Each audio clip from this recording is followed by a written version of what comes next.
السلام علیکم ناظرین، 15 اگست 1947 کو ہمارا پیارا ملک ہندوستان انگریزوں کی غلامی سے آزاد ہوا تھا۔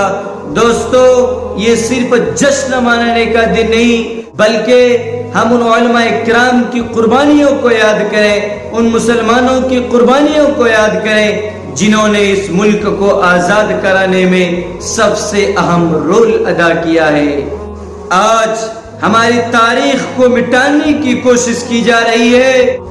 جنگ آزادی کی تاریخ سے ہمارے کارناموں کو باہر نکالا جا رہا ہے اور ہم سے کہا جا رہا ہے، اے مسلمانوں، تمہارا اس ملک میں کوئی حق نہیں ہے۔ اے ہندوستان کے نوجوانوں، اپنی تاریخ کو یاد رکھو۔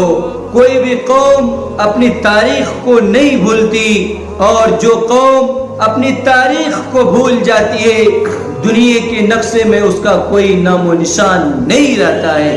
اس لیے اپنی تاریخ کو یاد رکھو، اپنے آباء و اجداد کی قربانیوں کو یاد رکھو، تاکہ آنے والی نسل یہ یاد کرے، یہ جان سکے کہ ہمارے آباء و اجداد نے اس ملک کو آزاد کرانے میں سب سے اہم رول ادا کیا ہے۔ میرے دوستو، یہ وہی ہندوستان ہے جس ہندوستان کی آزادی کے لیے 1857 میں 51,000 علماء کرام شہید ہوئے۔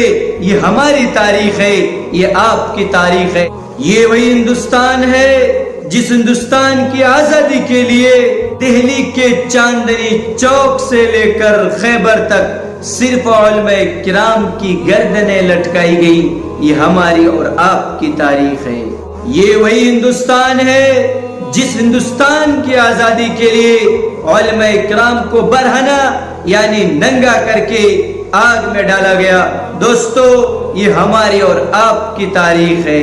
دوستو، یہ وہی ہندوستان ہے جس ہندوستان کی آزادی کے لیے مسلمانوں نے تن من دھن سب کچھ قربان کر دیا۔ یہ ہماری اور آپ کی تاریخ ہے۔ آج فرقہ پرست طاقت کہتی ہے اس ملک میں مسلمانوں کا کیا حق ہے۔